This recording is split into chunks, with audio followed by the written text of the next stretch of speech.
All right. Thank you, everybody, for coming.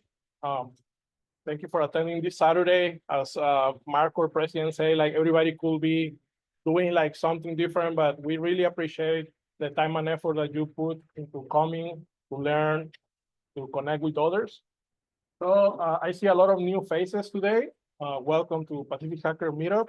This is our monthly meetup that we are doing here in the Bay Area, and we are start doing it also in San Francisco. So first, I'm going to start with an introduction about who we are, what are we going to do. My name is Lane Alevsky. I'm one of the volunteers here. I'm leading the infrastructure efforts of the meetup of the company. Sorry, not the company, the organization. So with that said, let me start.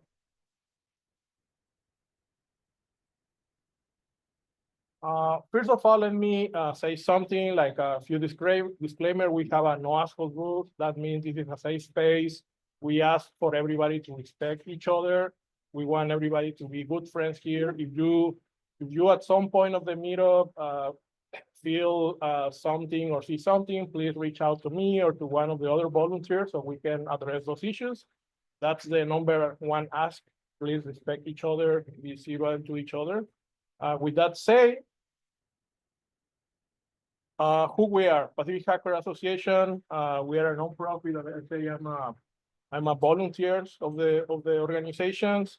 We focus on diversity, education, and fixing the HR system. Unfortunately, we are still seeing a lot of companies that they want to hire security professionals. They don't know what they are doing. They ask for impossible job descriptions, such as like they offer entry-level security role, and they are asking for a CIS certification or stuff like that, when we all know that CIS require you like 5 years of experience. So that's one of the things that we want to improve in the industry. Second thing is diversity. We want more diversity in the industry, more women, more people of color. We want that security be an open space, be a friendly space for everybody. And finally, we want to fix the education system, right? Why? Because a lot of people that go to college or get a degree in cybersecurity, they go out with their degree, but they are not prepared for the industry, right? What you see in theory is very difficult to practice. So we are partnering with companies and vendors, and we basically sometimes to this meetup, there come hiring managers, and they see and they ask us what is what they are looking for. So it's a good place to connect with the companies, right? So quick announcement before we begin. We are gonna have every month we do our monthly meetup. We also do a conference by the end of the year. We also do a conference during RSA week. We have a couple of events in the coming months. One of them is in March 31. We are starting the open source research, or there's going to be a presentation about open source research. I'm going to give you a little bit more information on that. Today, we are having the presentation by Itzik about introduction to binary exploitation. More information about that in a second. But if you want to speak in one of these meetups, we have a Sessionex website, right? In the Sessionex website, you can scan this QR. I promise you it's not malicious or anything. You can just scan it. You can submit your proposal through this link. It can be really any topic about security or technology that you like, and there is no limitation on how easy or advanced. Something that you may know, that you may think that is very easy, is not very easy for others. We'll start somewhere. So during the years in this meetup, we have talks across all the topics. Like I remember last year, somebody make a presentation about neuroscience and security, which was very, very interesting. There have been presentations on cloud security. There's going to be one on binary exploitation. So it's really any topic that you may think it's interesting and others can learn. Again, this is the QR for the call for papers or the submission for this meetup. There is also some other coming events, and we also partner with some other organizations. One of those organizations is OWASP. They also do a meetup here in the Bay Area in San Francisco. We are also doing some upcoming joint meetups with OWASP and also with WISES, which is Women in Cybersecurity in the Bay Area. Some of those events are gonna be in San Francisco. There is gonna be one in Oxon News. That one, if you are interested, if you are located in the city of San Francisco and you wanna attend, make sure to, you can scan that code so you can get more information about that. The other upcoming event is gonna be a collaborative event with WISES. It's gonna be on March 31, and as I was saying, it's gonna be about getting started in open source security research. Very interesting topic if you wanna learn more about that. And finally, we have our own conference. It's gonna be Hack the Bay. It's gonna be in San Francisco. It's gonna be during RSA week on April 28th. And we decided to do it because for people that are planning to go to RSA or B-Sides is the weekend before RSA. You can basically take advantage of a full week of learning hacking and cybersecurity. First at B-Sides the weekend, and then in RSA, RSA technically start on Monday around 7 p.m. There is a party, but all morning on Monday there is nothing. So we thought it was a good idea to do this conference, Hack the Bay, which is gonna be our second year doing the conference. Last year we did it at the GitHub offices, and it was a huge success. We originally thought we have in the list like 100 people, and at the end of the day it was like 400 people, so we were way over capacity, but it was a great experience. And we have I think we're gonna start announcing the speakers in a few weeks, but just giving you a quick update. I think Jason Haddock, for everybody that know him, he's gonna attend the event, and he's gonna do a workshop. So if you don't wanna miss this event, there is gonna be some more information in the next slide, and also we have some YouTube videos and some Flickr pictures in case you wanna know more about the event and how it was. After that, we have our conference. This conference is gonna be in November. I think last year we have it here at Hacker Dojo. Hacker Dojo has been our home since a few years ago. You can start, here are the dates. It's gonna be November 1st, 2025. Last year we did the event and it was on November 2, so it was the theme, it was Dia de los Hackers, or like Dia de los Muertos, but Dia de los Hackers. It was super fun. So definitely, if you wanna attend, you can also scan the QR code and see what it's about, right? During the conference, you can also get access to a lot of speakers and also a lot of workshops that they are usually done in the classroom over there. So make sure to stay tuned. Another announcement is, I already mentioned B-Side San Francisco. We are gonna have some presence there. We're gonna have some community table there where you can go and basically network and connect and talk to us and basically do fun things. Next in the list is say thank you to our sponsors, starting by Hacker Dojo. Hacker Dojo has been our house or home since a few years ago. For the people that doesn't know or is their first time coming into this meetup, Hacker Dojo has been a great place of innovation. For those of you that don't know, a company like Pinterest started here, right? So you never know, like if you are gonna come here and you are gonna meet a founder of a startup, or you're gonna meet somebody that is very important in the industry. So that's why coming to events like this is also a good idea for the networking. So as I say, if you wanna support Hacker Dojo, you can make donations or you can get a subscriptions, and they offer different packages with different access, like to the facilities or dedicated desk and stuff like that. There is people around that they have memberships and they can give you a little bit more information about Hacker Dojo and all the good things they are doing for the community. Next, also we want to say thank you to our sponsors through the year. These are the companies that they have held the meetup and the conference through the years. Even since we were in San Jose in the Martin Luther King Library, to the new meetup that we started doing in San Francisco, to the conference, to all the other cool events that we are organizing, right? All this is a volunteer-driven organization, so a lot of people just donate their time to present, or sometimes volunteers go another company they work for if they can contribute with like donations or with food during the events and so on. So we are very grateful for that. But sometimes it's not just about the money, right? It's about spreading the word. If you come here for the first time and you eat something that you like the people around you, feel like you learn a lot, please you go and tell your friends. We are a very friendly, open community. We get together every month, and we always appreciate people like spreading the word. There is a Discord channel that you can join, in which I think we are communicating through there. We are looking for additional volunteers, for additional speakers.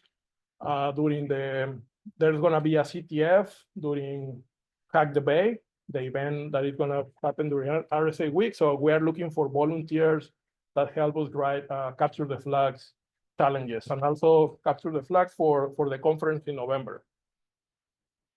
So with that said, oh yeah, one more slide. This is our Discord. You can join to the community.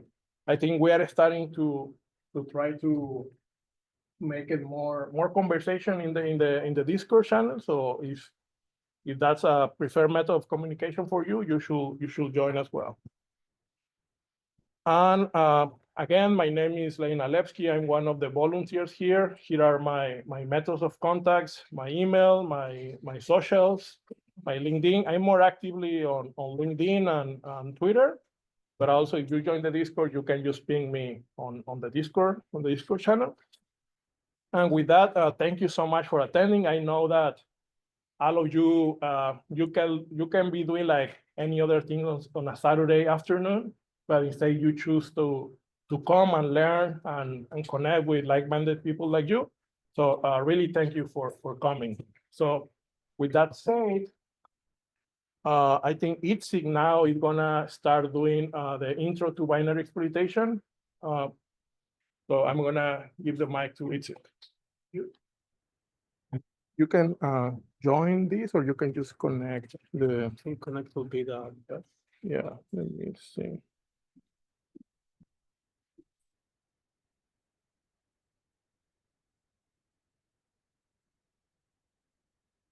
Stop sharing this. Do you want to join the Zoom call or use or what's the best thing? I mean, I can definitely join the Zoom call if you can share with me. I can share I can share you. So the idea is that you join the Zoom call. So okay, you want me to then share my screen? Okay. Yeah, I'm gonna send the link to Slack. I don't have it on my work computer. So you can just tell me the number. Oh yes. Let me stop sharing the number. Meeting ID. No, I don't know what is. You probably want to share. Click on the share. Sorry, the participate. I'm buying. Yeah, but wait. A copy invitation and then just open it like in a notepad first, and it just give you all the text. Okay, just space it for a minute. Okay, so it's 8, 5, 9, 5. Sorry, the mouse here. 5, 4, 4, 7, 4, 4, 7. 1869, 1869. Then the pass is 4, 4, 5, 7, 4, 4. Yeah. Okay. Should I join with the mic and everything? Yeah, okay. No, without the mic. In progress.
Here.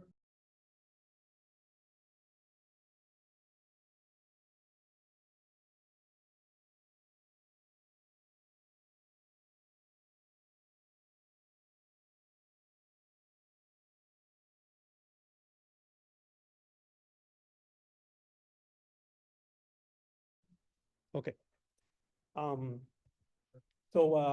As I was saying, last year I was volunteered to create 3 reverse engineering challenges that were part of the CTF.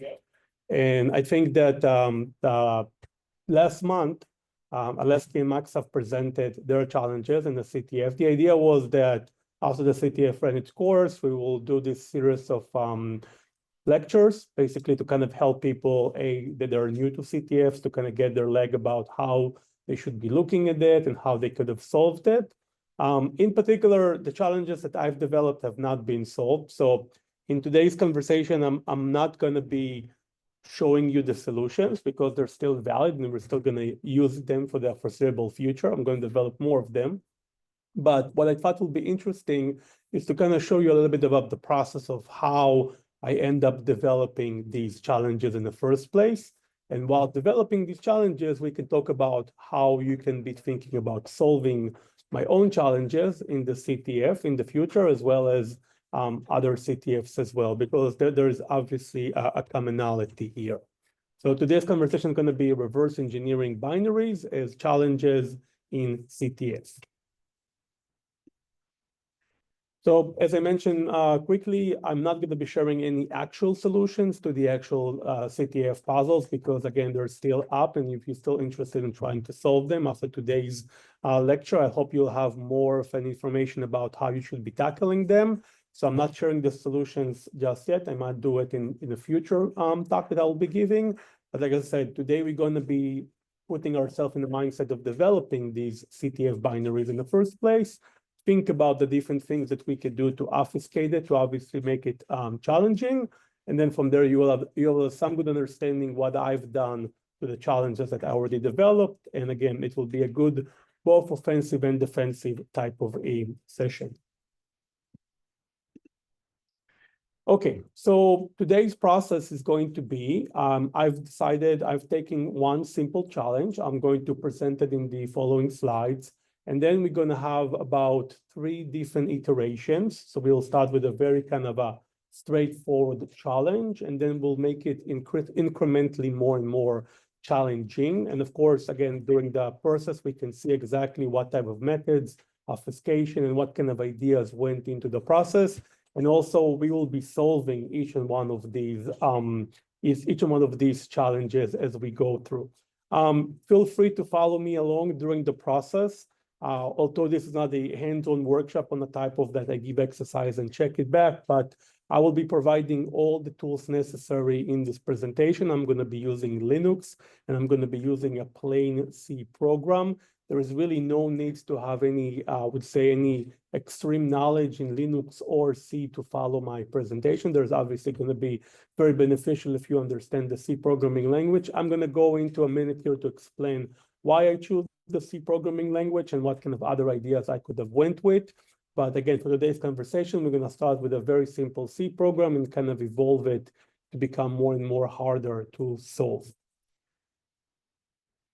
And also something that's important to mention that obviously I'm going to be focusing on showing a couple of techniques and every step of the way. This is by no means an extensive list of all the possibilities. There's obviously a lot more that can be done. And if you're playing CTFs, you would see a lot more obfuscation or sophistication in other games. So obviously don't treat this as this is the only way to go about it. These are just merely examples that I've chose for the purpose of illustrating concepts. And also feel free to stop me at any point in time if you have questions. It's more important that we'll have a conversation than me kind of rushing through to the end of these slides. So first thing first, we need to kind of understand a little bit, just kind of, as I said, there was a bit of a confusion with the abstracts in the past. So I kind of thought that will be a good kind of soft beginning just to understand a little bit about the overlapping between binaries in CTF, because again, it's an interesting kind of an overlap. So on the left side, you can see what we call exploitation challenges, sometimes called PON. in the regards of these challenges are usually something that the user is expected to exploit in a live manner on a system through SSH or other protocols. And then the idea that while exploiting the binary, he or she will get access to a shell, and then there's going to be a separate file with the flag, and then they will be able to read it. So these are the honed challenges. Again, they're based on binaries, programs, and the purpose is to exploit them. This is not what I'm going to present today, and that was the original kind of a little bit of a hiccup with the abstract. I'm actually going to present the other aspect of it, which is reverse engineering challenges, which again, the overlapping is you have a binary. The binary contains the flag in it, and the challenge is to basically unpack or reverse engineer the binary to make it spit out the flag, so then you can basically submit it and get the points. So again, as you can see, there's obviously overlap. The overlap is a binary, but I'm going to be focusing on the reverse engineering aspect, which, as I said, what I've ended up developing for the Pacific Hackers CTF. So just kind of a soft landing, this is the lay of the land when it comes to binaries in CTF. A bit of a checklist or just kind of things that we kind of need to keep in mind. So again, as we're in the mindset of developing these binary reverse engineering challenges in today's workshop, what do we need to do before? So since there could be a lot of unknowns, and there are going to be a lot of unknowns as we throwing different obfuscation and different sophistications on the users, the one constant thing that we need to make sure is that the user understand what is the flag, because the user might end up finding a lot of different strings or a lot of different potential data points. And so we don't want the user to just brute force all the different combination or waste his time trying to find out. So it's very common, and again, this has also happened in the Pacific Hackers CTF. We have a very known flag format. So it's PH for Pacific Hackers, and then you have the curly brackets, and then there is a UID in there. The UID is just a long string. There's really nothing interesting about that. And for today's challenge, this is going to be the flag. Now, why is it important? Because as some of these challenges can include elements such as encryption and such as other stuff that the user might need to make some assumptions, the user can always assume the first four letters. In this case, it's obviously 4 letters, 5, excuse me, but it could have been more or less, which is the prefix of the flag and the flag format. So again, it's important to decide the flag format in advance so the user knows at least some of a beginning, some kind of an entry point when he or she's looking through the binaries and trying to kind of deobfuscate where they've hit the jackpot is when they run across something that looks like this. Obviously, the UID will change for the different challenges. Again, today we're going to build one challenge in 3 different ways. So it's always going to be the same flag. So this is going to be today's flag that we kind of choose to incorporate into the binary. The second thing that we need to understand is obviously this challenge, the user is going to download the binary from the CTF. That's what you're going to be experimenting.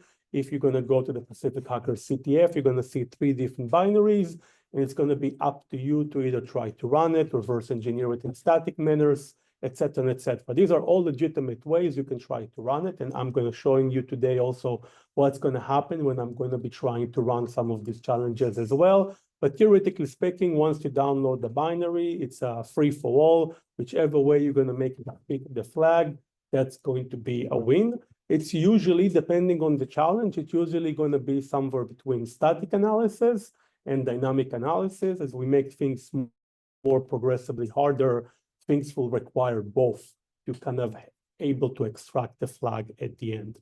I'm going to be using a vanilla Linux. So I basically developed the whole challenges on a Windows subsystem of Linux that I have at my home computer. So, but for all purposes, you can just use any Linux. I'm going to be using GCC as my compiler. It's a free compiler. There's nothing that you need to do inside installing it on your own Linux distro. Some of them already come built in with GCC, so you're going to save that phase. And just for the purpose of recreating it one-to-one, if you are interested to literally doing step-by-step with me, this is the Ubuntu system that I've been used. Again, there's nothing special about this Ubuntu, just the one that ended up running on my Linux subsystem within my Windows. And then last but not least, all these challenges are designed for x36 64-bit. again, just your own regular type of any PC out there is running. Obviously, Macs are running their own type of a CPU. So again, if you would recreate those on the Mac, you will get a similar outcome, a similar logical outcome, but obviously the assembly is going to be different. I'm going to be showing some assembly examples. So these will be different if you choose to do it on a Mac versus a PC versus an Intel CPU, but theoretically and logically, you'll produce the same challenges, just obviously a different binary. All right, so with that being said, let's begin the journey and understand what are we going to do today. So first thing first, you're probably asking yourself, with all the programming language in the world today, why did I end up choosing the language C? So there's a couple of reasons why I choose the language C, which are listed right here behind me. But mainly what I wanted to kind of come across is that the idea of choosing a language that is compiled, which means that it's not interpreted like Python and on other languages. Just by compiling it, we're making it harder to decompile it. So just by turning it into a native binary, the user that needs to solve our challenge will need to basically use a disassembler and a potentially, bless you, a decompiler in order to reveal the content. Obviously, with different programming languages, there's abilities to revert back to the source code, which kind of makes it, again, it could be interesting, or there could be also ways to make it harder even when you have access to the source, but just the fact of compiling something would make it much, much more harder. Now, C also tends to be a very popular language in a sense that you have free compilers for it for pretty much all the different operation systems. So there is one on the Mac, there's one on Linux. Visual Studio is obviously a compiler for C on Windows. So you can pretty much write the code and have multiple compilers to try to compile it, which again can also make it a little bit interesting. Different compilers can produce different binaries. So this is even by itself could be some kind of obfuscation methods. And last but not least, there is a couple of quirks in the C programming language, which I'm going to be exploiting. This is obviously because I have some in-depth knowledge of C programming, which kind of piques my interest to use that language in the first place. This doesn't mean that there's something special about C. It's just that I have a bit of a knowledge in that language from my years of experience. Other languages might have other quirks. It's interesting to find out about these little quirks because they obviously going to add a level of obfuscation to the challenge by itself. So again, keep in mind, I've chose C for these three main reasons, but really there is nothing special about C. I could have just as well do it in Golang and any other language like Rust that ends up being compiled. And again, the quirks are something that you can learn in Google and other ways. I just happen to know mine from C from my years of experience. All right, so this is going to be the first iteration of our challenge. So as you can see, it's challenge X and the iteration is 0, the first iteration of the challenge. So let's go check it out what it is. So this is our beginning of our challenge. As you can see, it's a very small program, very short one. I'll just go in a very high level, explain what's going on over here. Again, doesn't need to be much of an understanding because the idea here is not to learn how to program in C. It's just to kind of have the idea of what exactly is happening.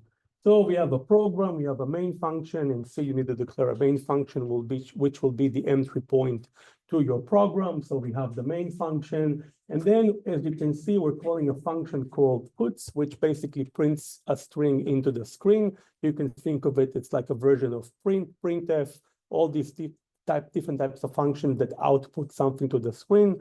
Puts is one of those functions. And then you can see there is the flag, which is obviously the challenge. But interestingly enough, the beginning of the string is actually this interesting \0. \0 in the notation of C, it's actually meaning that this is a special character, which is also called a null byte. And again, a bit of a funny story about C. The way C perceives strings, it's basically going to read all the characters until it reaches a byte called a null byte, which will indicate that the string came to its final character. So by putting the null byte in the first byte of the string, this basically means this function is going to print nothing to the screen. Technically, it's going to print a new line, but the idea here is that while this function is supposed to print the whole thing to the screen, since it saw the null byte as the first byte, it will basically stop at that point and nothing else will be printed. This is one of those little quirks that, again, that I have this in-depth knowledge with C, and I know that the null byte has meaning to the different functions. I've kind of abused that fact to basically use a print function, but make it not print anything at the end of the day. And then the return statement is just meaning the function is basically exiting, and as a result of it, the whole program is going to be terminated. As I said, it's a fairly straightforward C program, nothing special about it. It's designed to literally print the string to the screen. But as I said, in our case, since I deliberately put the null byte in the beginning, it won't actually end up printing anything. So this is a bit of a recap of what I just explained, but what I want to show you here in the corner is I've used a tool called Binary Ninja, and this is perhaps a minute I want to kind of explain the tools of the trade. So as I said, we're going to be dealing with binaries when we're looking at CTFs that are binaries driven. For reverse engineering and for exploitation, there is a bunch of different tools out there. You might have heard about IDA by X-Rays. So I'm personally using Binary Ninja. It's another company that's developed this assembler decompiler. There is personal copies. There's some free copies. I definitely recommend you check their websites. Same goes for IDA. You can go ahead and download a freeware version of it as well with some limited capacity. There's a bunch of open source decompilers, disassemblers as well. But one of the ways that I'm going to be trying, since you're going to be seeing me developing it and you're going to be seeing the source code, things might be very obvious to you because you would see the kind of like the beginning of the process. But you need to keep in mind that the users, when you are going to play the challenges that I developed, you won't be able to see the source code. This is obviously part of the challenge. And so a lot of the times you'll be looking at something that looks like this. And this is a graph view or a disassembler view of the functions. So again, this is a little bit, I'm going to be making the point of showing you for each iteration, how does the user perceive it?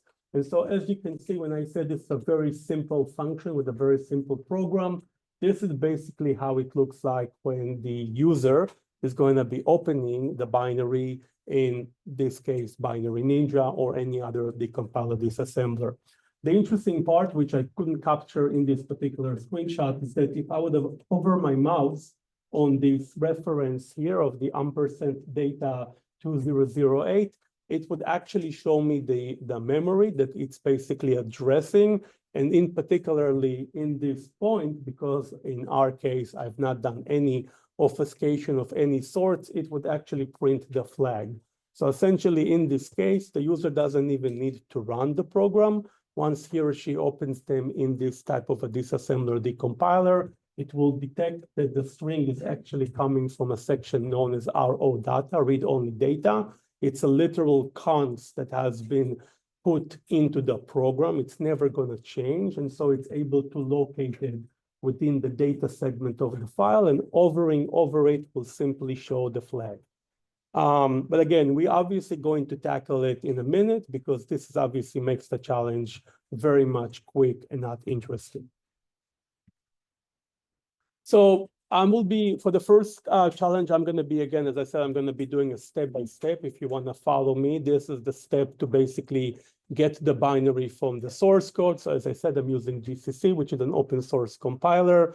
And so it's just as easy as writing this command, and you will end up with a binary called chal_x_0. So again, this is exactly what will end up producing the binary, which is the challenge. And going back into the slide here before, opening that binary in a program like Binary Ninja and IDA and etc. will then produce this assembly over here. In this case, it's obviously not the actual assembly. I've used the view that's called high-level decompiler, which kind of tries to translate this into a pseudo-C programming language. Obviously, the assembly version would have been a lot more bigger and a lot more robust, but I kind of shorted it by using the high-level option in the Binary Ninja, which is also available in other programs as well. So what's going to happen if I'm actually going to try to run it? As I said, I'm kind of trying to blessing all of this experience into a presentation. So as I said, running it won't end up printing the flag, and it won't print the flag because, as I said, the leading character in the string, it's actually a null, and as a result of it, the function will terminate as soon as it's going to hit that null byte. And so this is kind of like the output. When I try to run it on my computer, it will just print a new line, and eventually nothing will happen afterwards. So again, if you're thinking about, okay, what happens when the user is going to try to run the binary, nothing is going to happen, which again, it's some of the challenges. There are, depending on how complex you want the challenge to be, it could also seek some user input. It could have some interactions. In today's challenge, I've decided not to involve any user interaction, so things will be pretty much more confined to our inputs, but theoretically, you would see challenges that would also ask you different questions, and then you will need to understand how those data points coming back to the program and how they might affect something that has to do with the flag.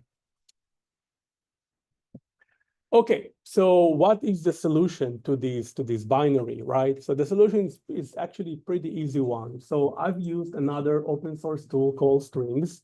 And as you can imagine by the name of it, Strings, the whole purpose is to essentially dump a bunch of strings from a file. It's not a very intelligent tool. It's not a very sophisticated tool, but essentially what it does, it searches for strings within a binary file and prints them out. So literally running strings on our deliverable binary and looking for the PH hack, which again, remember, it's fundamentally important that we would always know the prefix of the flag, because in these types of challenges, not knowing what the flag format is can just send us into this never-ending rabbit hole. So we knew in the beginning what the flag prefix here. So searching for the flag prefix literally end up yielding the whole results. So as you can see, this is a very trivial challenge. There is really not much anything to do here. Just randomly fishing for strings was enough to kind of overcome this challenge. Obviously, these types of challenges you can find in CTFs more in the beginner sections, more on the, I would say, the first level. None of my challenges in the existing Pacific Hacker CTFs are that easy. This is not to say that eventually you won't be able to uncover the flag using some of the methods that I'm going to show today, but obviously, as you've seen, if just running a random strings and finding the flag format is enough, then really there is no learning experience here, and this is not the point of the CTFs. But again, you might end up looking at different CTFs depending on their level and who they cater, and they might have something like this as a super beginning kind of a friendly version. Okay, so again, let's kind of break down the walkthrough, the solution walkthrough of what did I do, what is the mindset that you should be having. So the next time you're going to play CTFs and you're going to choose to start solving the binary challenges, again, knowing the flag prefix in advance is important.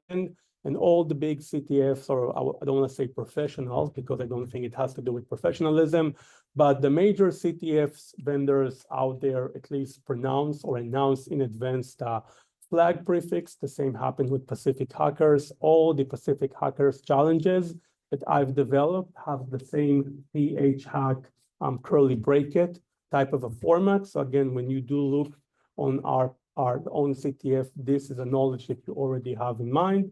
But whatever the flag format is, you should know this in advance. And while equipped with this knowledge, then you can use a bunch of open source tools, whether it's an X editor or strings or any program out there that kind of would allow you to look into a binary data and basically find out whatever something is a string and how the string is being rendered, could be very useful in revealing the flag in the file. So this is the beginning of the process. That was our first iteration, just a very straightforward binary. Let's kind of up the level here a little bit, right? And so the first concept that I want us to basically introduce us to and think about is how to obfuscate and encode data in our challenge. So Obviously, this is a world of its own. There is a lot of different algorithms out there that can do the job. I have some recommendation toward the end of the presentation, but today I'm going to be using a fairly straightforward cipher, substitution cipher called ROT13.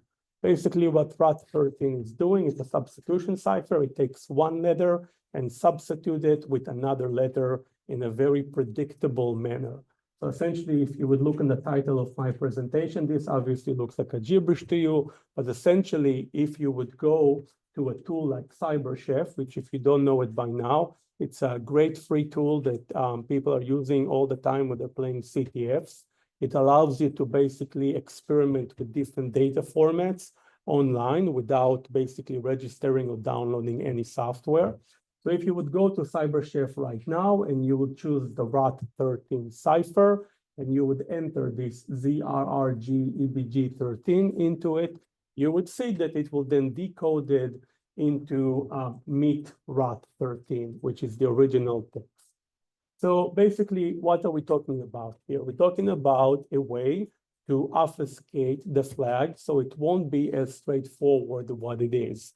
Now, again, obviously, since you are now here together with me building this challenge, then you know, well, the solution is to just use ROT13, but in reality, obviously, you won't know what the challenge cipher is. And there are some tools out there that tries to detect the ciphers automatically. There are some tools that try to brute force different variations. But again, today is we're kind of building it together. So obviously the answer is ROT13 is the algorithm that we've used. So how does it look in practice?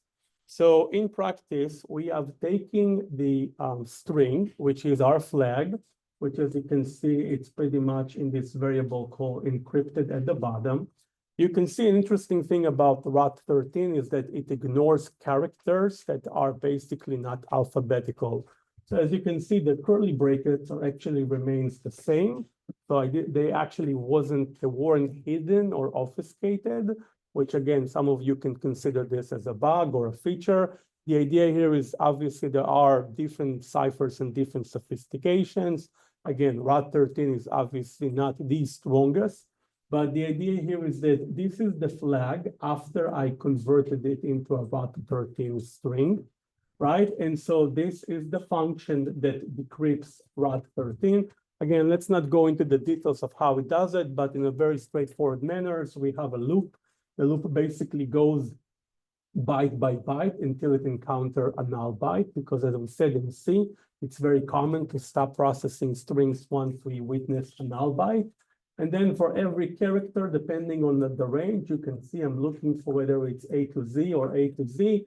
It basically performs this substitute, which is basically advanced 30 characters forward, and that would eventually will reinstate it back into the original character. So why did I have to implement this function here in my main function? So again, some challenges could be go figure out the cipher, go build on your own a tool to decipher it. But in more straightforward manners, and especially in more sophisticated levels, which I will explain toward the end, if you want to choose your own algorithm to make things even more spicier and harder for the game, it is common that you will write a decryption function. It will be common that the user won't just spend time endlessly brute forcing stuff until it stumbles upon the right answer, but the solution should be packed within the binary. This is part of the reverse engineering challenge, is not just to understand where the flag, but it's also to understand the flow of the program in which eventually you will reverse engineer or abuse to reveal the flag. So essentially this program, what it does, it takes the encrypted, attempts to decrypt it, and then prints the decrypted version. However, if you would notice, the same trick, the same quirk has been applied here as well. The first character of this challenge, the flag is being a null byte. And you can see that the condition of the loop here is as long as encrypted I, which is the location of I within encrypted, which is obviously started at 0. It's the first character. is not null, it then will proceed to decrypt the string. However, the first character is a null. So the whole encryption function is basically being skipped. The whole 4 is not happening, and it ends up going directly into the print, and eventually it prints nothing. Again, why nothing? Because puts as a function follows the same convention. It stopped printing text once it encountered the null byte, and as a result of it, this program would behave in runtime the same as our previous challenge. So what actually did change here? Or let's again do a quick recap of what I just explained. So the main function here is no longer just printing the flag it is. It's attempting to decrypt the ROT13 string, which is kept in the encrypted variable. But again, it tries to do so only on the alphabetical characters, which in this case is the majority of the flag, minus the curly brackets, of course, and the null byte. The null byte is not being applied. But then, as I mentioned, our decrypt function stops processing the string. So in a way, think about it. This is the right solution. The right solution is to make the program go through the decryption flow. So it will decrypt the flag and print it.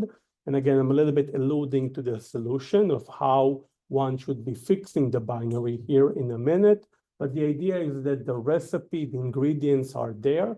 It's just that this pesky little null byte is ruining it for everyone. And that's kind of like what we need to, as the solvers of the challenge, to A, understand and confirm our analysis, and B, to change it, to patch the binary, which again, I'm going to show here in a few minutes, that would lead it into the solution. But again, I just want to make sure that we all kind of agree that just similarly to the previous challenge that I presented, the puts function will not proceed to print neither the encrypted or the decrypted flag. This is because the null byte stays the same.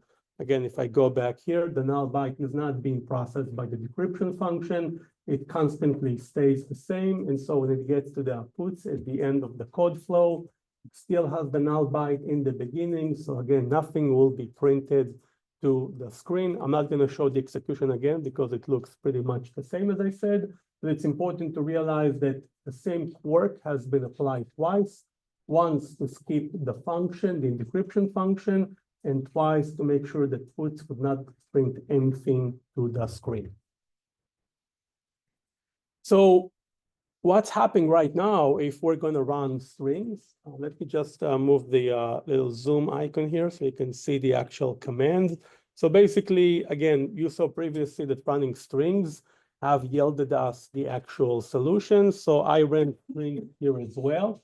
And you can see that the strings have managed to, again, kind of make sense of all these little snippets of text. Again, strings is not an intelligent program in a sense of it doesn't have any guidance to what the string should look like. It's more coming from a place of printing any printable characters that are, I believe, at least 4 characters long. So it needs to be at least 4 printable characters in a row for it to be part of this output. So as you can see, there are partially the flag is being printed over here. However, the flag as it is unusable. Obviously, it's encrypted. You and I know it because we applied ROT13 on it beforehand. So any attempt to submit the flag as it is will just be a valid attempt. It's obviously not the right key, which basically means our users are now forced to reverse engineer to understand the logic of what this little encryption mechanism is and how they can go about it to basically decrypt it. Okay, so this is the solution to the challenge. First, let's kind of do a quick walkthrough of the command line. And the next slide is going to be a little bit more in-depth into what exactly the solution is. So I've used another programming language called Perl, but again, this is just really out of necessity of showing you that it could be a one-liner. There are obviously different programs that could have done it. And basically, I've used Perl capability to do regular expression, most likely, or more likely, the search and replace capability. And what I've done here is, as we kind of understood as the users, that it's this null byte that basically, this is why we can't have nice strings. The null byte in the beginning of the string is the one that makes the decryption loop not to be executed and the string not to be printed. We're basically catching it by replacing the x00, which is the null byte, with an x20, which is essentially a space character. So what we're doing, we're substituting the null byte with a space byte, which doesn't affect anything for our purposes, because remember, ROT13 only deals with alphabetical characters, and space is not an alphabetical character. It's above or below the range of printable characters. And so basically, I'm patching the beginning of the string from having a null byte to a space byte and keeping everything the same. And then running the challenge, you can see there is a bit of a space in the beginning of the command line. This is because it's literally printing the space character before the string. But as you can see, the outcome, it's exactly the string that we're looking for. So again, let's talk about the solution walkthrough. So just a couple of things before we diving into the actual explanation. I'm gonna switch the zoom here to go upwards.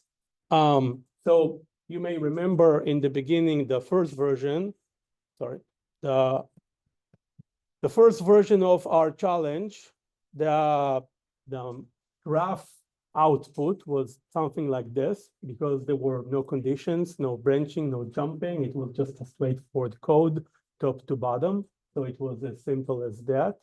But now, since we introduced some logic into the program, obviously from a reverse engineering perspective, this is how things look like to the user.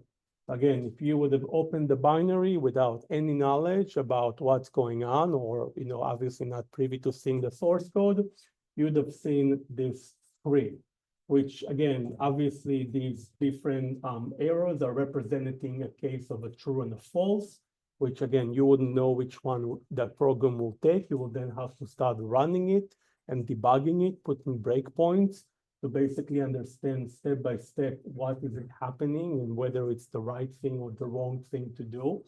And we'll talk about this later, because obviously in the next iteration, I'm going to show a version that's going to be more complicated. But I just want to take a minute to kind of appreciate that this is the challenge in terms of reverse engineering. Obviously, as you kind of seeing the source code together with me, and I explained to you the source code, things become very trivial. But when you look at it from this perspective, it looks less trivial. And there is ways to make this even less trivial than what it is right now.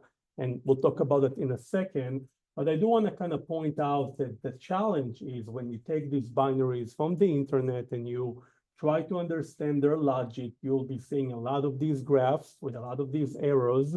And then you will basically need to develop the skill to basically understand what's taking place in each and one of those. You can see here reference to different registers and different values. So some of the challenge will be to compute some of it in your mind, or using some kind of a scratch pad, or there's obviously some tools that can help you visualize the flow once you start to debug it, which is also an interesting idea that, again, sometimes some of the challenge is that people will produce binaries for very exotic operation systems or architectures. So some of the challenge will be to set up a virtual machine that you can actually run those binaries in the first place. This will be also a bit of the prerequisites for solving. Again, I chose to go here with Linux, with a very cookie cutter Linux, just because I wanted things to be easier. But you can keep in mind, this can change greatly depending on the architect and the compiler. But enough with this graph here for a minute. I just want to go back and to explain. So eventually what the user would have figured out with a bunch of tests and trials is that this error is my graphics. The program doesn't make the error automatically. I put this little arrow. But what the user will figure out is that this rule, while this is not equal 0, is basically always true, which means the whole loop is not taking place. And again, this will be a fairly straightforward exercise, because once the user will run the program a couple of times, he or she will see that there is no user inputs. So basically nothing that they write change the loop. Whatever the loop is taken into consideration is this string from the memory meaning from the actual binary itself.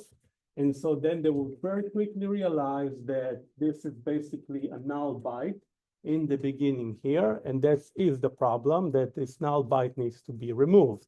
Now, they might be tempted to remove it altogether. However, removing a character from a file will create discrepancy in offsets and checksums.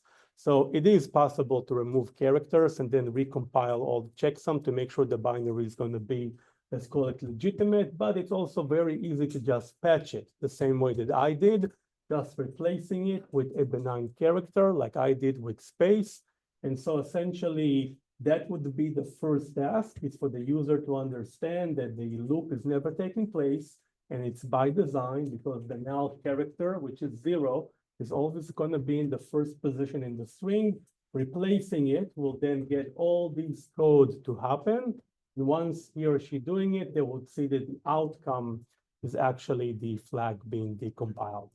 So again, what we've managed to accomplish here is that the user is not able to just extract the flag using strings or any straightforward action, but they actually had to reverse engineer, not to do a whole lot more than that because the code was designed to work as it is, but they had to kind of figure out that, you know, the loop is by design being sabotaged and it's never taking place because the character in the beginning is the null character, and then by removing it, everything will take place on its own and they will get the answer. So again, this is the next iteration of the challenge. Remember, we took a very basic one and we now kind of explored further by obfuscating the flag. So the user is forced to go into the code and understand it. Like I said, in our case, it's going to work as it is. But now we're going to go a little bit further into obfuscation to see that even this can be further, I would say, made difficult to understand. Before I'm going to jump into the code obfuscation, which again can be a little bit more technical, and I'm spending some time. I just want to make sure I'm stopping for questions. So please. Files available anywhere? I thought about, I probably need to talk to Alensky afterwards, but we probably can set up like a GitHub someplace. I can definitely post it on the Discords after the conversation just to make sure everybody will have it available. I mean, by all means, I was thinking of it, but I didn't have like any ready infrastructure to do so. But the answer will be yes. I'll definitely make them available. I'm just not sure where and how yet, but it will be available. Any other questions? I think that was the question. No. I have a question. Yeah.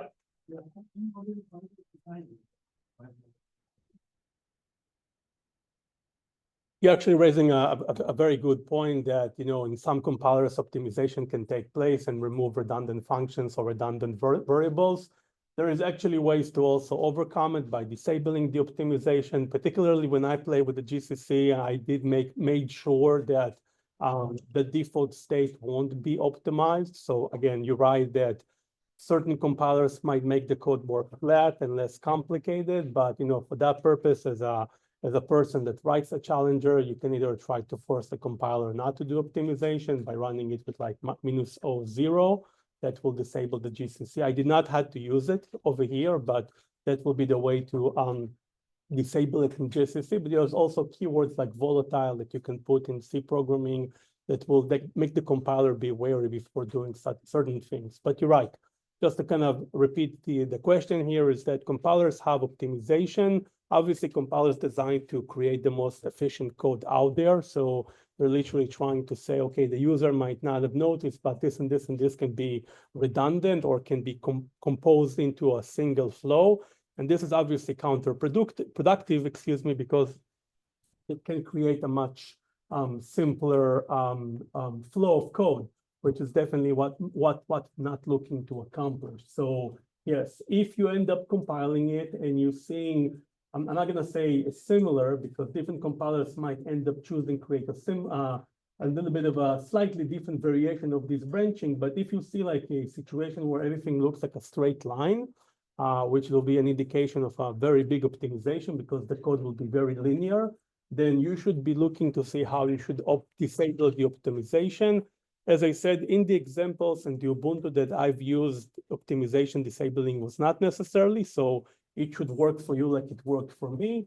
But it's a good thing to understand if for some reason you're writing challenges and they become more flat than you envision, you probably are getting optimized. And again, for everyday job, it's a great thing. It means your code is going to be better, faster. But for challenging development, it's not a desired outcome. So thank you for raising the point about the optimization of compilers. Any more questions before moving into the last obfuscation layer? Yes. To analyze the binaries, like basically, do you recommend like a specific decompiler or disassembler like beginner friendly? I know there is a bunch of them. I think I mentioned that. I think you were just outside of the room here when I was saying that in the beginning. I was basically I was having a discussion about that over here when I said that I'm personally using Binary Ninja. It's just a tool that I found that I like very much. It's obviously have a lot of different, I would say, customization capabilities, but there is also IDA, which is a very famous tool. And a lot of these companies, Binary Ninja and IDA by X-Rays, they have freeware versions, so you can download it for free. They obviously have some limitations, the CPUs that it's able to disassemble, but again, if you are using an x86 like I'm doing, then it should not be a problem. These usually are included in the freeware versions. There's a bunch of open source tools that also can do that as well. You know, I've less experience with, but yeah, I mean, to solve these types of challenges in a fast and efficient manner, having a decompiler disassembler is going to be a very handy thing because even as you can see here, this is already a decompiled version of the first challenge. So it looks like a pseudo C programming as opposed to just a bunch of assembly commands, which again, will tell the same story, but will be very hard in the first glance to understand. So again, for the entire purpose of this presentation, I would show screenshots from my Binary Ninja output, which is again, this screen over here. And I'll show another one here in a minute. But yes, you will need to have at least one of those tools just because it makes things visually easier to understand. And also these tools combine tooltips and different capabilities to do dynamic analysis and static analysis, which is most of the cases when you will be solving, I would say, difficult or real life CTF challenges, you will need to do some kind of debugging. You will need somewhere to go into the code and run it step by step to understand what's happening. And so these tools combine that. They would allow you to run the executable and trace it in a visual manner so you can start to understand when different branches are taking place and what's the meaning of that. Thank you. Sure. All right, any more questions before I'm moving to the final part of the code obfuscation? All right. Cool. All right, so just a quick recap of what we've done so far. This is going to be the final iteration of the challenge. So we start with a very straightforward C code. We then understood that without obfuscating the data, the user can just grab the flag from the binary without even looking into the assembly itself because it's in plain text. So we then took care of that problem. We basically added a layer of obfuscation, in this case, the ROT13 algorithm. So now the user is kind of forced to understand the algorithm, to understand how to decrypt the flag. But now we can basically take it to the next level and make it harder for the user from a disassembly perspective to understand how the code is actually taking place. And so this will be, again, another independent layer, which is code obfuscation. And I will just mention here a concept or a thought that you should be keeping in mind. So things can happen in compile time, like for instance, us taking a string and encrypting it. and putting it into the source code. So this happens in compile time. The string is already going to be baked in a way that it's encrypted, which basically means that it's prone to static analysis. It basically means that, you know, this information is not going to be changed during a runtime necessarily. And so it basically allows the user some kind of a lead into finding an entry point where he or she should start the journey of find out the challenge.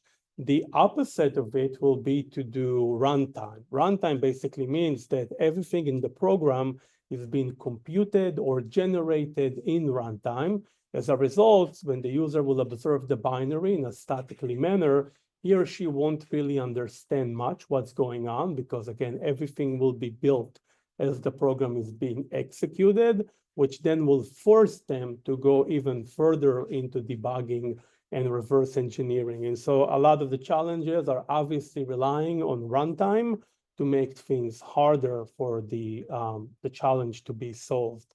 So what I'm going to demonstrate here today is a concept called opaque true statements, which basically means that while I could make a statement as easy as something of, is this equal this, which is just one condition that the decompiler can basically decompile, or a user, a human being can then kind of latch on. But there is also ways to make redundant if statements, redundant conditions that are not necessarily make sense in first glance. Again, when you're going to see the source code, you would know that they kind of make sense or they don't make sense in the grand scheme of things. But as you will see from a decompiler perspective, it's just going to make the code a whole lot more junkier because there's going to be all these other conditions that the user will try to think in his mind, wait, why is it checking this against this? Does this mean that I need to make sure this is equal this? In reality, those are just dummy codes and dummy flows, which will never be executed. And so again, what it does, it inflates the code size, it inflates the possibilities, and it makes it harder for the user to understand the real intent of the challenge. So this is what I'm going to demonstrate now. And like I said, it's just one technique. It's obviously not the whole thing, but I chose to go with this because I feel like this will be the most logical kind of progression to show you of how I can further obfuscate my code. So obviously, this has now become a little bit of a bigger program. But again, as I said, don't be scared. I'm going to explain pretty much everything here. And the point is not the actual code, but the concepts behind what I'm doing. So first thing first, if you remember, and I'm going to go back here in a second, there used to be all these different numbers here, like is it lower than A, is it lower than Z? What happened to these numbers, to these letters? Well, I've changed all these consts into functions. So instead of having an if statement that says, is this character is lower than A, I basically made it basically say, is this something is lower than the output of a function, which basically means now there is a whole lot of functions happening inside these if conditions, which again, for the solving perspective, will then make the user need to understand what are these little functions. Now, I'll just take an example here of one of those calc functions that are all built in a systematical way. Again, in reality, I would have made it even further complicated, but for the purpose of today's workshop, I kind of kept it very straightforward in the sense that you can see that each function is called calc underscore something, and that something is essentially what was the original value supposed to be. So let's take, for example, the whole thing about stopping if it's a null. As you can see, there is a case here. Let me just see if I can make my mouse come over here.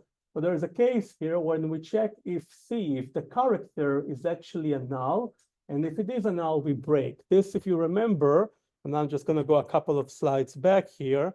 So this used to be as simple as this rule over here, which basically says if encrypted at place I is not equal to 0. Now I kind of made it further complicated by literally making this if statement called this function call check now. So now the user is like, hey, I need to understand, I'm looking at the flow. What is this check now function does? So when, bless you, when the check now function, when he or she would go and try to understand what the check now function say, if you can look at that, basically what it says if 10 divided by 2 equal 5, which is obviously always true. 10 divided by equal is always going to be 5. So essentially, there is an if statement here, which in one case is the right answer, which is over here. And the else case is basically a never existing flow. It's called a dead flow. It should never, ever go into this branch because, again, 10 divided by 2 is always going to be 5. Again, when you look at it from this source code perspective, it's very easy to see that the developers made a silly mistake by testing against a condition, which is always going to be true. So we can just eliminate the else case here and always focused on the first case. We're going to see in a second that looking from the assembly perspective of the whole thing, it's going to be clear. I mean, it's not going to be that much hidden, but it's another detail that you will need to kind of keep in mind as you're trying to solve this puzzle. So as you can see, what I've done is I've replaced every single number and every single const in this program with a function. And bless you, every single one of those functions internally have this opaque true statement, which again, it's always an if statement that one of the cases is always going to be true. Like for instance, is uppercase of lowercase a equal uppercase k? The answer is yes. The uppercase k of lowercase a is going to be an uppercase version. So as you can see, the first branch, the first condition is always true. And then everything that is in the else is just wrong. But again, it's easier said than done. You can see the source code, but when you're going to look at the assembly here in a minute, it's not going to be as trivial. This is another idea of how you can take a code, a very simple code, and further obfuscate it by removing all the numbers and the letters and make them be compute in runtime. Now, I also did a couple of small changes in the main loop itself. Excuse me. And so if you would notice, you would see that the encryption string is no longer looks like a string. It looks like basically an X byte sequence, which it's okay. I mean, X is just a representative of string. There's nothing here that is sinister or overly complicated. But you might notice that it used to be that the first byte used to be 00, the null byte. We spent a lot of time talking about how this little passkey null byte is being part of the quirk that I've used for this challenge. And you can see that I no longer have this null byte in the beginning. I actually have FF. And FF is basically the representative of the highest value that a single byte can have. Basically means all the bits are 1. Now will be all the bits are 0. So why did I do that? Well, I also inserted a little kind of like a logic bomb in the code.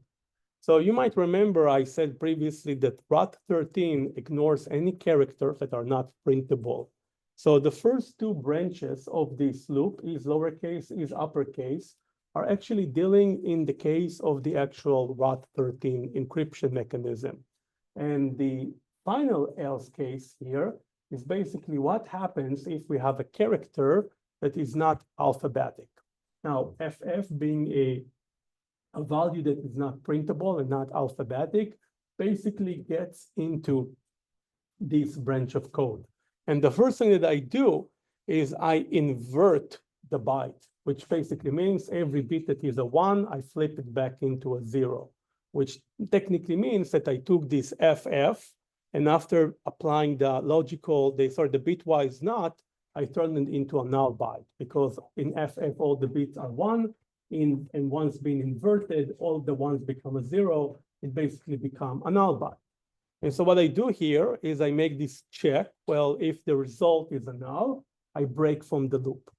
But this is a little bit of a similar restructure of the code. But the reason that I did it is because I wanted to kind of obfuscate away from the obvious null byte. So right now the users, it won't be as straightforward to them. It's like, oh, there's a string here with a null byte. We should remove the null byte and let's see what's happening. Now it's understanding, wait, is this FF has a meaning? What's the meaning of this character? And so on and so on. again, pushing the users to do further reverse engineering on their code. Everything else stays the same. It's the same encryption. It's the same output. You can see at the end that it would print the string. One of the things I did end up changing is instead of printing the whole string, I'm printing one character at a time. It's really just a little bit of a nuance to make the code look a little bit more prettier to me.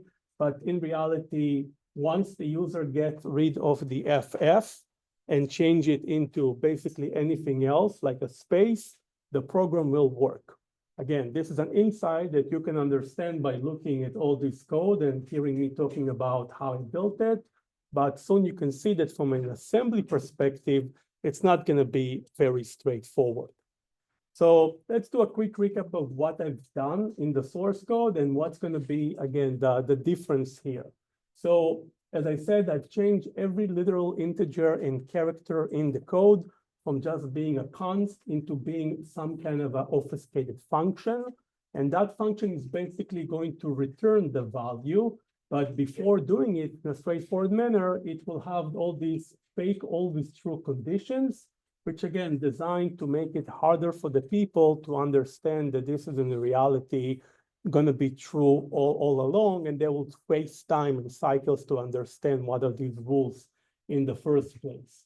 As I said, I've added a special case for every character that is not ROT13 to basically be inverted and checked against being a null byte, which explains why the program still not going to print the flag, although there is no obvious null byte. There is now this FF byte in the beginning, which in runtime being inverted compared to a null byte and then being used as a break condition. Might sound like a little bit too much, but in reality, just a couple of small things that I've done that is increasing the challenge. I'm just making the notion of what's stopping the program just a little bit further away every time and forcing the user to understand the code and the algorithm so he or she can understand the same conclusion, which is all you need to do is get rid of the first character in the flag and everything else is going to solve itself. So now you can see, if you remember in the beginning, I had a small little kind of a screenshot, and I need to kind of have like a little bit more of a real estate. Now, as you can see, the real estate has grown to accommodate the graph. And as I'm going to say here in a few minutes, this technique of code obfuscation can obviously be applied recursively. So you can take all these functions and you can then reapply them over and over and over, which will then produce a more dense graph each time and time. So again, I only did it one time. I did not apply this technique further and further down the line, but it's very easy to just take this idea and keep applying it to all the functions. And then, as I said, the output graph will just be more dense. But again, imagine that this is what you will see when you're going to try to solve the CTF binary, is you're going to open your favorite decompiler disassembler, and this is what it's going to show to you. From this, it's not going to be very clear what needs to be done. It won't be very clear that there is a character somewhere over here that needs to be removed. You will then need to run it, single step, each statement here, understand what the loop is doing, the while statement, understand what each of those calc function is actually doing. By the way, I maintain the symbols in the file. So this is why the disassembler knows this is called calc_26. I could strip away the symbols, the function names, and then it will be the function XYZ. So it won't even have a meaningful name. It will just have a placeholder. I decided not to do it here just so it will be a little bit easier to connect between the source code and the disassembly. But in reality, it's a common practice to strip away the debugging information from the binary. So you won't even have a meaningful name. So like right here, calculate 13 gives you some idea of what this function is supposed to do. Imagine that this was just a random name. Then you have to spend more time understanding why is it taking place, what's happening over there, etc., etc. Now, as I said through my presentation, the idea is I took a single challenge, a single logic, and just made it harder every time around. So obviously, I could have done a whole lot of different things in a whole lot of different areas, but I kind of wanted to show you the logical progression from a very simple, straightforward challenge into something that looks like this. But all the way along, the solution is the same, which is to remove the first character from the flag. It's just that when you look at this, it becomes a whole lot less obvious than in the first version, obviously. And again, these are some of the techniques that people that write these binaries CTF challenges are using. So the solution, as I said, is very similar to what I described. If you remember, the previous patch command was replacing the null byte, the x00 with x20. In this case, we no longer have a null byte. We have the FF byte, which is, again, being inverted in runtime to being a null. So the solution is to, again, target the FF byte and basically replace it again with a space value, which once doing it, running it will end up producing the challenge just like it did previously and the one before. Again, easier to explain this when you saw the whole process, a lot less trivial when you only get the outcome binary and you need to kind of reverse engineer everything to understand that this was the trap or the logic all the way through.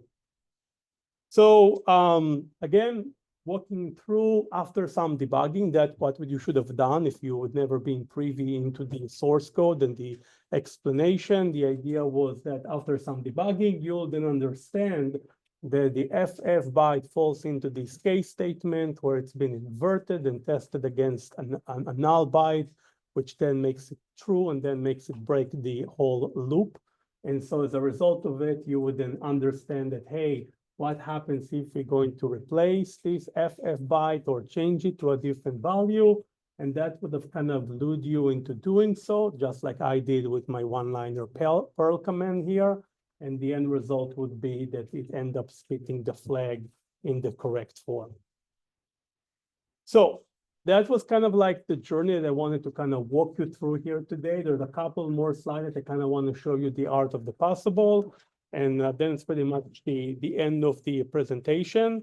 So where can we go from here? One thing that I mentioned is that some of the obfuscation techniques can be applied in a recursive manner. What does it mean? So for instance, this is the code for the calculate the value of x61, which is the lowercase a. And so as you can see, when instead of returning an actual number like it does over here, I could have then made another function and then make it call that function, and that function would have another if condition. And then I could have done this and so on to create multiple dense layers of branching. So some of these ideas, like replacing integers, literal integers with functions, I could do it endlessly. And every time that I would apply it, it would create another layer in the graph, another complexity layer for the user to kind of jump through. Obviously, at some point, it become very annoying and very not tasteful, in my personal opinion. It will just be like, okay, I get it. This guy's just making it this like 5 times in a row. So I think there's obviously some tastefulness when you're creating these challenges, not to overdo any single technique too much. But it's important to understand that I could have chose to use this in a few more places tastefully, and that would have made things just a little bit more difficult to comprehend. So again, one thing that we'll keep in mind that obfuscation techniques are not a one and done. They can actually be recursively applied. The second thing is that there's obviously a whole lot more families of obfuscation techniques that I could have chose to use. Again, I've tried to kind of make something that is easier to grasp without going into too much of the details of the assembly and the C programming and the binary. But here's some kind of an ideas or areas that I would encourage you to explore. So first of all, there is this concept of packing binaries, which is our tools that operate on binaries without understanding their actual content. They just compress them, they pack them, constant name packers. And the idea is that this packing will then make reverse engineering even more difficult because you won't actually see the program when you open it with the disassembler. You will see the packer. And then there is a whole step of unpacking it, which means you will need to run it step by step until you will get to a point where the entire program is unpacked in the memory, and then you will need to dump it, and then that will be the actual challenge. So applying packing on binaries is a very common technique that makes life a whole lot easier. A whole lot harder, easier for the challenge developer, harder for the people to solve. There's a couple of them on the internet that you can download for free. Some people go to the extreme of writing their own packers. That's a lot of work, but I've seen people doing it in the past. If they like it, it's definitely a very interesting low-level project because it's involved the way that in this case, the ELF file has been developed. You literally learn to how the operation system is reading the file and parsing the file. So it's really an interesting project, but packing is one way to take any challenge and make it like 10x more difficult is by applying packing. Obviously, the code that I showed you today had no anti-debugging techniques, which means the program did not refuse the debugger. There's obviously a set of techniques that you can implement to make debugging harder and even to throw away the debuggers, like detecting that the debugging is actually attached to a process and literally do something different as a result of it.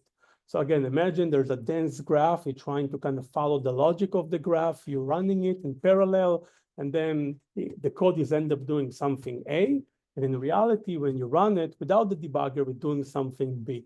And so even understanding that some of these if statements and conditions are looking for a debugging, that by itself can be challenging. And there's, like I said, a whole family of anti-debugging methods, which makes it harder to trace and do dynamic analysis. I did not employ any of that today, but again, something for you to think of. And then last but not least, I do want to mention that from a development perspective, while I did obfuscate the code, I did not went to the area of creating dummy functions and dummy code, but there is literally ways that I could have just developed a random code and function that does some crazy mathematical stuff and then call them and basically pretend that these functions are manners. I'll take the return values and calculate it even further. And the user will be like, okay, I need to understand what is all this math, what's all this thing doing. And in reality, it will do nothing. It will have no meaning on the final calculation of the flag. So there is a whole area of developing dummy functions and dummy code, which then again can increase the size of the binary, and can make the graph look a whole lot more harder.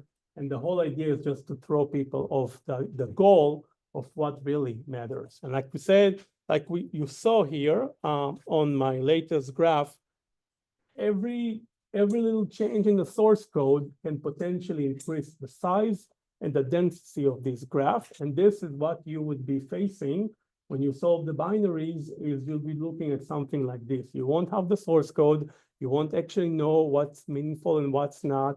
So all these little things can accumulate, and then really you can end up with a crazy graph that will take you a lot of time. And of course, with practice, you would learn certain things, certain functions, certain flows. And with practice, you would learn to kind of ignore certain things or skip them, if you will. And that will be obviously what will contribute to your speed and professionalism. But again, you won't know it in the beginning. So you'll spend a whole lot of time just chasing things that will end up in reality won't matter to the final flag. So I want to go back here into a step further, and the second step that I showed, once I showed you how easy it is to extract the flag from the binary, was to obfuscate it. But I choose route 13 just because it's something very easy to understand. It's very straightforward to Google and play with CyberChef. But in reality, there is a whole bunch of algorithms that I could have used, including the ROT47, which have been also obfuscating the curly brackets, which would have made it even harder for the user to understand that this is actually the flag, because it would just be a random text. I could have used a XOR function and basically XOR it with a fixed byte, which will make it a semi-encryption type of algorithm. Excuse me. I could have used base 64, and again, the whole thing would have a different shape, a different texture. And of course, last but not least, a lot of the people that do end up developing these binary challenges, they create their own algorithms. So they invent their own encryption, encoding schemes, which then forces the user to learn the logic.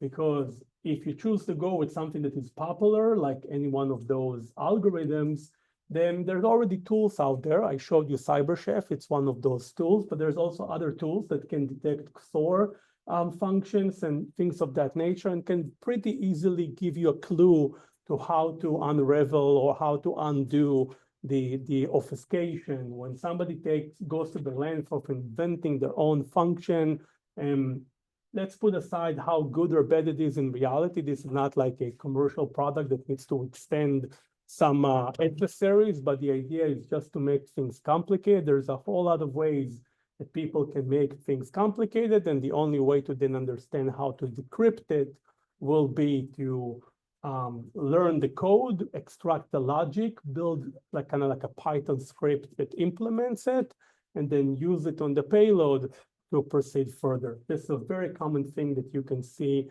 in CTFs, and I'm guilty of that as well for the CTF that I created for Pacific Hacker. So here's a free tip that I've been using a custom algorithm in some of the challenges, so that you will be forced to kind of backtrack my steps and my algorithm if you wanna to uncover the flag.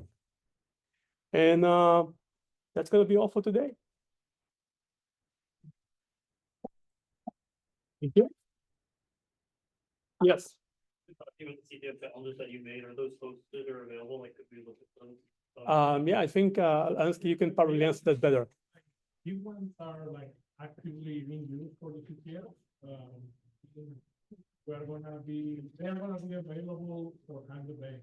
So if you wanna play with those, you can do it like remotely, like the website is usually www.hacker.com. That's where the CTF happens. Or you can go in person to some particular. Yes. There's also some historical things that somebody said something about the challenges you made that.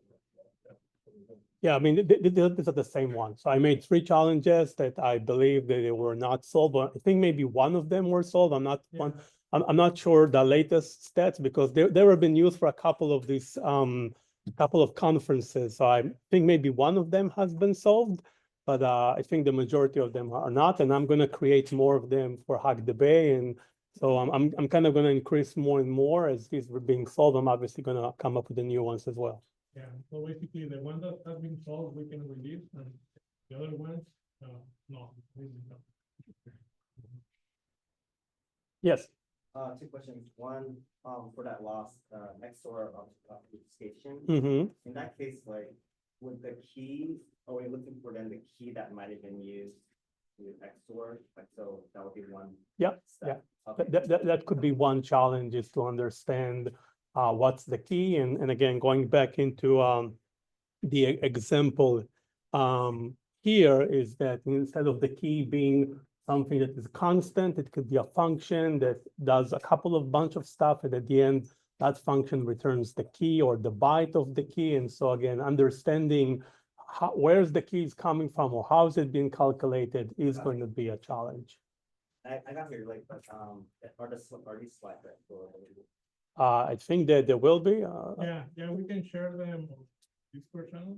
Yeah. I mean, we can definitely do that. Yeah, but I don't know if there's a website or the meetup allows to upload stuff, but we'll definitely share them on the Discord. I'm definitely going to share them on the Discord channel.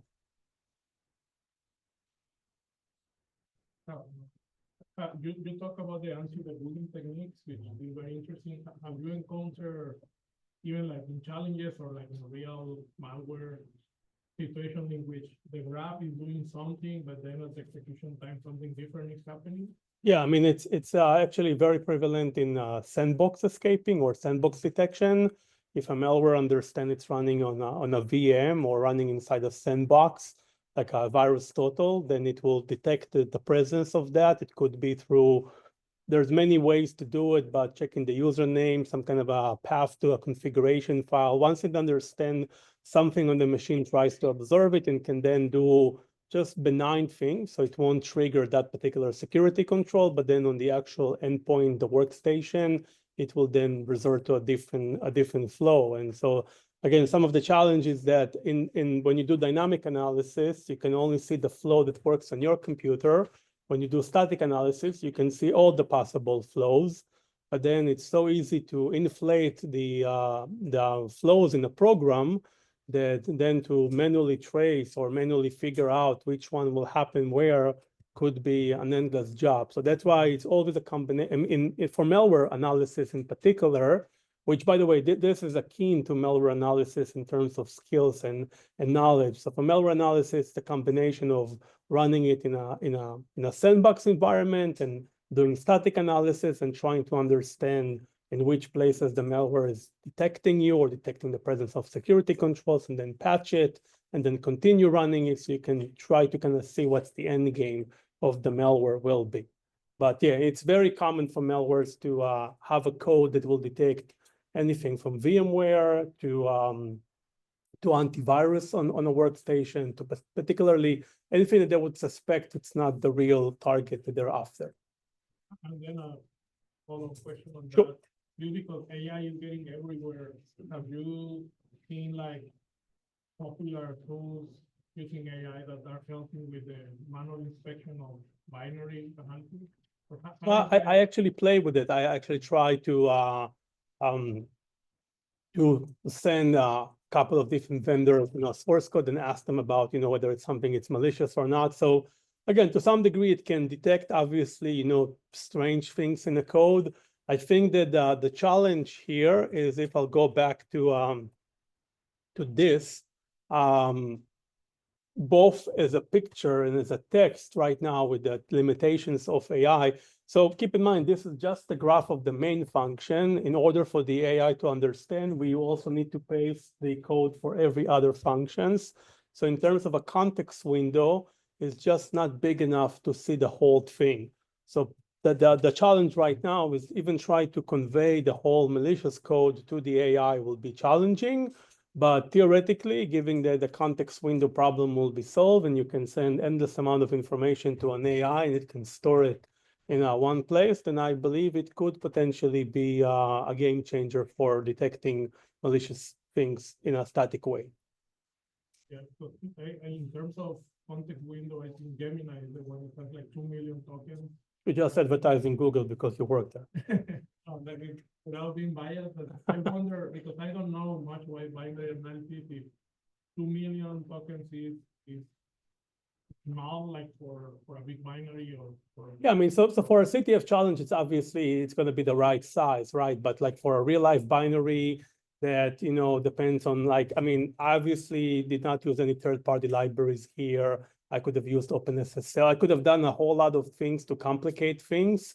And in real life, malwares will use HTTP and different libraries. So the dependencies by itself can make the binary grow way past that window. But again, theoretically, if the AI can see all the code of the malware in a one place, that I would imagine it would have an interesting insights. But also, again, some things that it's already a known fact about LLMs is that, so like LLM can do a base 64 decoding, like it can perform simple logical actions, but there's also a limit to that computation. Like what will happen if a string will be compressed and then base 64 and then encrypted? Like at some point, could the LLM really run forever to unpack and understand it? Probably not. So I would guess at some point, just like there is like a sandbox evasion, some people figure out that AI is inspecting their binary, and they would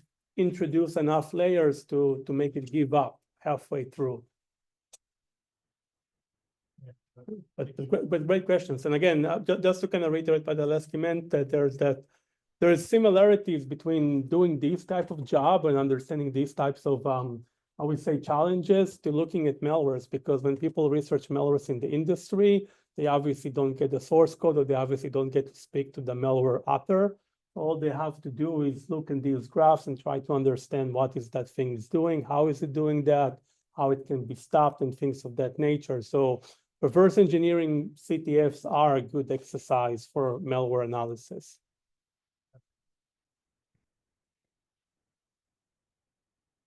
Is there any other more questions? Thank you.